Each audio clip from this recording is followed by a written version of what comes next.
I'm back with a song. This time it's the long-awaited and really fun tune I call Karen's Gone Bad. Yeah. Karen's Gone Bad, you say? Yeah, it's a little homage.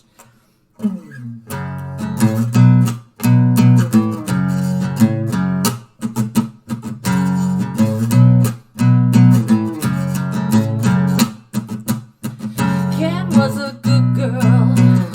She mostly did her chores. Only cried when she wanted something. Always played outdoors. But she found even then the limits of mortal men. Keep on pushing until you win. Emotionally drained, they will give in. Karen's gone bad, but Karen says I feel fine. Karen's gone bad, but Karen says I feel fine.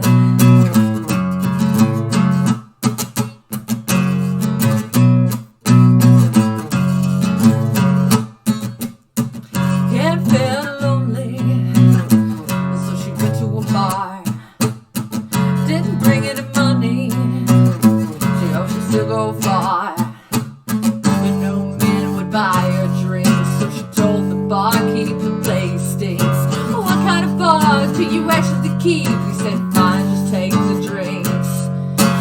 Karen's gone bad, but Karen says I feel fine. Karen's gone bad, but Karen says I feel fine.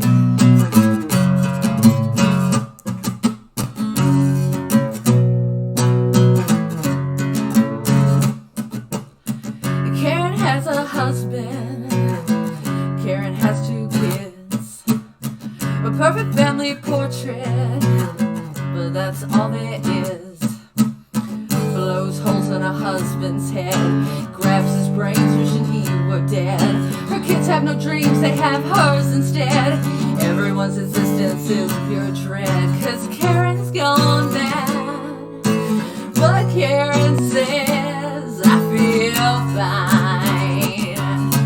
Karen's gone bad, but Karen says I feel fine. Karen's gone bad. Karen was always bad. Karen was never a good little girl.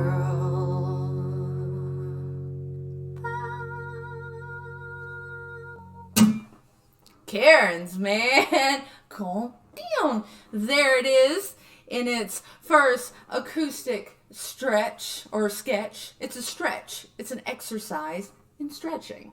But yeah, that's the first look at Karen's Gone Bad. It's definitely a song that I can feel full instrumentation behind. I can hear a bass line. I can hear drums.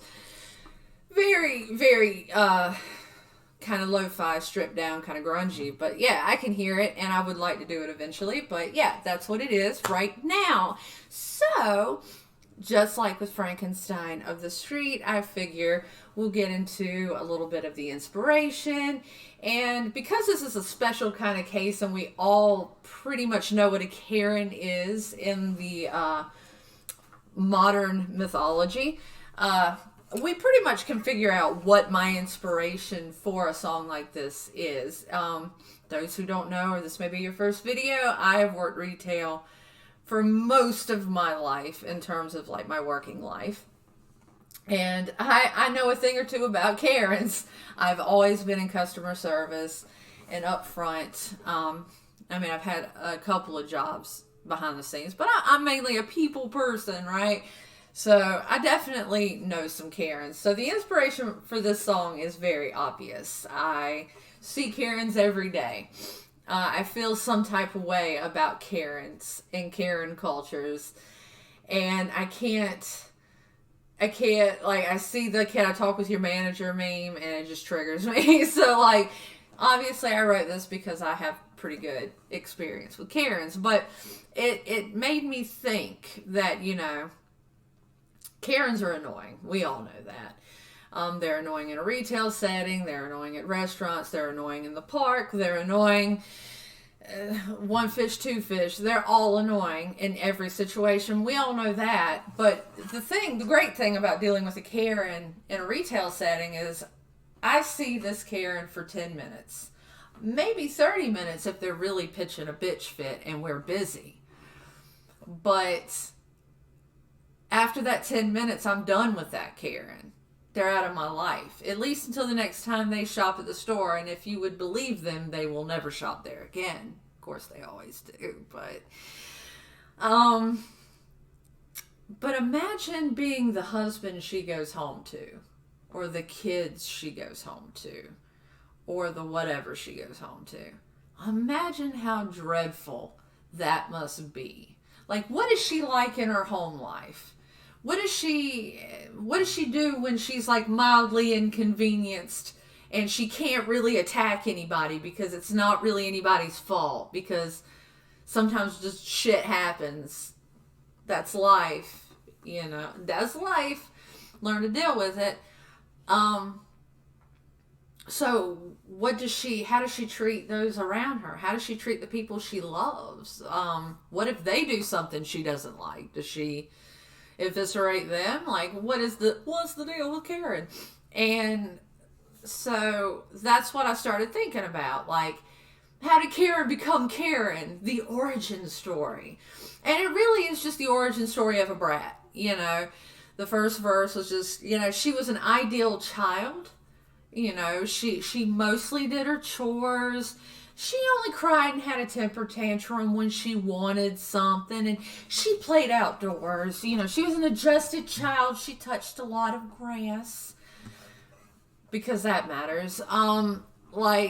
So she did everything that she was supposed to do, basically, is what I'm trying to say. But she learned within that if she wanted something bad enough and people were resistant to give it to her, that if she just kept on and was not resisting and was amping up her cries, her fierceness, like, she would eventually get what she wanted because people would be too tired to deal with her.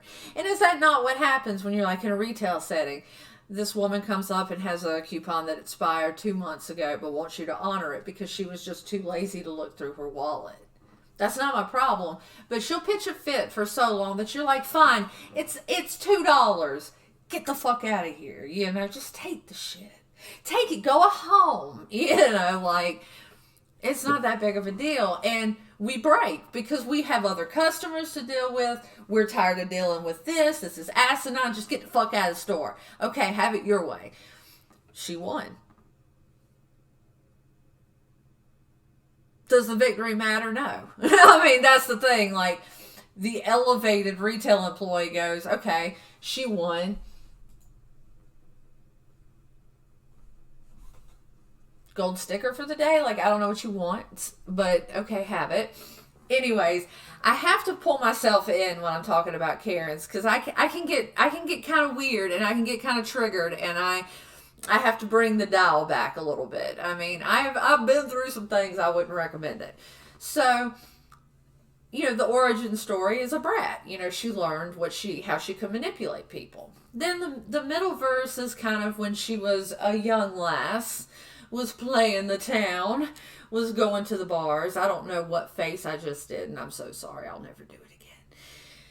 Anyways. But sometimes people aren't receptive, and so she would just pitch a fit so she at least got her drinks free. A little victory is better than no victory, right? That is because I didn't want to include a verse from like a grocery retail perspective, because I felt like I would get too heated. I felt like I would suddenly be like, and this bitch said, and the song would devolve and go off the rails. And maybe it would have been better that way. Who knows? Well, one day I'll do Karen's Gone Bad uncut, and it's just like bars on bars about just Karens I've dealt with. That's an idea. If I ever start a Patreon, that's going to be like the first incentive. I got a text. It sounds like, oh, It's for Bib. Sorry. Anyways, what was I saying? Flip script. So, yes, okay. So she, her rounding youth was spent basically busting balls until she found someone that would marry her. The last verse bookends it, and that's where I really lay the punch in. I was really proud of the last verse. Talking about her idyllic family. She has a husband, she has 2 kids, and it's a perfect family portrait, but that is literally all there is. They look perfect, but they're completely broken inside, She eviscerates her husband daily by blowing his brains out, metaphorically, and he clutches the last of his sanity, deep in his heart just wishing it could all be over, and not knowing how to make that happen because he is such a slave to Karen. Her kids don't even know a different way of life. They've been this Karen's children since they were born, you could say, and they know no other way, and they don't have dreams. You can look at it metaphorically as they have no aspirations but what their mother puts on them. Kind of like a pageant mom, a dance mom. I couldn't be a dancer, but you can be. That kind of thing. It could mean that literally, or it could be when they lay their head down at night and they dream. They have so little individuality because they have never been allowed to know that they dream the dreams that their mother is dreaming, because that's how linked in they are. So, I liked that turn of phrase. There were little turns of phrase in this that I was really proud of. So I really liked this song. It also got me thinking, she makes her husband feel bitter, and her children will finally, get out in life and realize that this is not the way, and will start finding themselves. And what will Karen do with that? What next for Karen? But very much like, she may have a perfect life right now, but the things she has done will come back to haunt her. And she feels fine, because if you ask her, she believes she's fine because she gets everything she wants. Why wouldn't she feel fine? And we wrap it up by saying she was never a good little girl, and what was a wraparound that felt very Nick Cave to me. The song didn't feel Nick Cave, but she was never a good little girl. Felt very Nick Cave. But, so, that's the origin story and the explanation of the song. I felt like I would cap this off with a couple of Karen stories that are true, that are 100% factual and actual. Okay? And I narrowed it down. I was thinking about it earlier, and I was like, what will I say? Because I have dealt with a lot of Karens. I've worked at a lot of stores. I have a lot of stories about a lot of different types of Karens. Rich Karens, poor Karens. It knows no bounds. It's not just the suburbanite. Although, those are the absolute worst. I will say. There is no reasoning with them. But anyways, I have to pull myself in. I narrowed it down to some experiences at Publix. And, I burned every bridge at Publix when I left. So, hey. The first one is funny. It was a Karen, and I was at customer service. And she runs into the store in a fury. This little old white lady, all the rage of Satan, she is propelled through the door. And she comes up to customer service. She's like, ma'am. And it's just, the rage is bursting forth from her. And I'm like, yes, how are you? What can I do for you? What can I do for her? She was like, there are no arrows in your parking lot. Which was a lie, because there were. But even if there weren't, it's a fucking pretty basic parking lot. You can kind of figure out how the flow of traffic works, right? You've driven before. You look like you're 70, so. I don't know. Anyways, I was like, oh, because I wasn't gonna like say anything because I've learned when you have a customer that's meeting you at 100 and they are fucking angry, use as few words as possible, be very receptive and understanding, but don't give them words to use against you. Say as little as possible. So I was like, oh, you're trying to get a feel. And she was like, and this man outside called me a dumbass. And I don't like saying that word. And I was like, okay, well, you obviously kind of are, but I'm thinking that in my head. But I'm like, an employee said that to you? Because I was thinking, okay, if an employee said that to you, that was kind of fucked up. Like, we'll have to have a conversation with whoever that was. Like, can't be calling them dumbasses. I know they're dumbasses, but be couth, you know.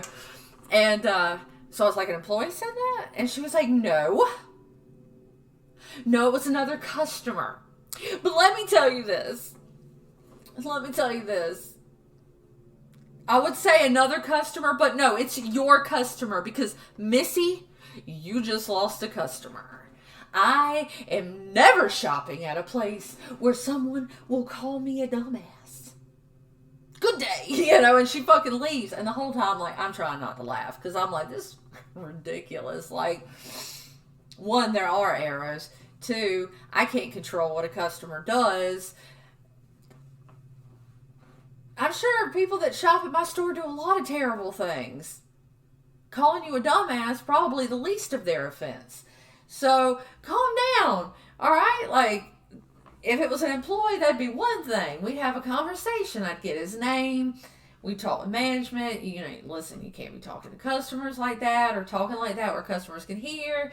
You know, we'll handle it. But it's another customer. I can't do anything for you. And she left, and, you know, okay, cool. You know, the trash took itself out. But, like, I'll always remember just how theatrically angry she was that this man called her a dumbass, that she had to come in there and blame someone else for it. It was funny. It was funny. Conversely, one of the worst Karen experiences I had was with a man. And yes, men can be Karens too. I don't know, like, if there's a mean name for male Karens. I would say Chad, but Chad has different connotations, so I'll say Steven. Steven. So the Stevens of the world are usually old white men. They're the worst.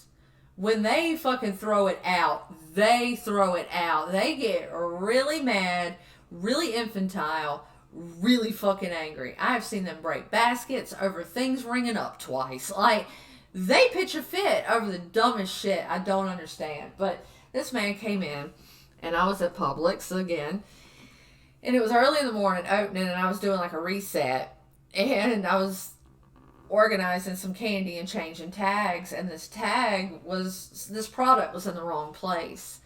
And all the other registers had already been done, so the product was in the right place. It was very obvious that I was working, too. I had, like, a stack of tags in my hand.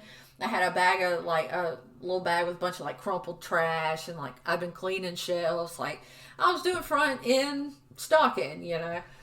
And this man walks up, and he's like, that's not how much that mint is. And it was, like, you know, like breath savers or something, but it was, like, in the spot, it had been shoved down in the spot where like a big 20 pack of gum was. So that shit was like $3, but the mint he wanted was like $1.32 or something. And I was like, oh yeah, we're in the middle of like a reset. The other registers, it's where it should be. And he was like, why did you put it there? He was so mad. And I was like, I didn't. I just got to this aisle like, I just finished those. That's where all this trash came from. And he was just like, why would you put it there if that's not what it's going to be? And I'm like, it's going to be $1.32. It's going to be the right price. And he was so fucking mad. He was like, I want this shit free. And I was like, okay, well, this was in the wrong spot. So we'll give you the first one on the house. And then every other one will be $1.32. And he's like, you know what? Fuck that. And he throws his mints down a register. I mean, like, knocking pins over it. I mean, this is this, like, little old white man in boat shorts with gold chains. Like, it looked like, you know, if you have that much money, I would think you would have some fucking sense. But I guess not. And he's walking out. He's just like, fuck you, and just dropping F-bombs and like, why would you do this? You've ruined my day. And I'm like, what? Like, what? And the manager's office was right at the front door. And she was not a nice lady. An ex-Marine, too. And she walks out, and she looks at me, and she goes, good job, Lee. And then just walks back in, and I was like, nothing I could have done, though. But that's a whole nother thing. And we're going to round it out with a brief description of an actual villain that I saw. It was a Karen. She is like a city developer or something, and she would come in, and she'd be on the phone. And she wouldn't dignify me with even a hello, a how are you, bag this a certain way. She was completely disinterested. And she would talk about going into these lower income areas in the city. And we can buy this land super cheap. We can run them out. They can't afford what we're asking. And we can have that shop here is going in. That brewery is going in. You know, she's basically like the idea of gentrification. You know, like a villain, though. And she's just talking about running people out of their homes.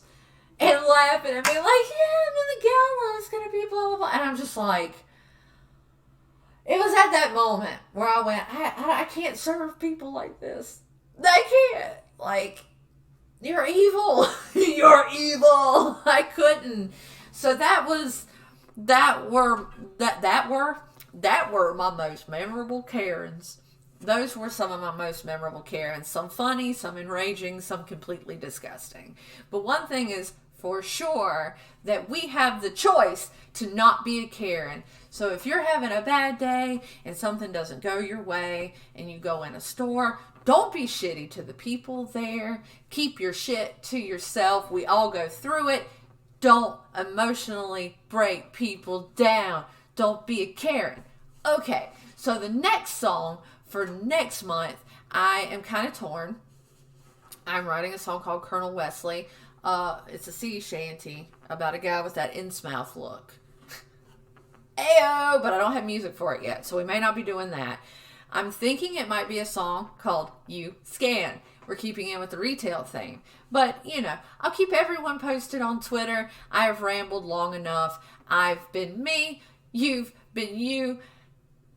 We've all been together.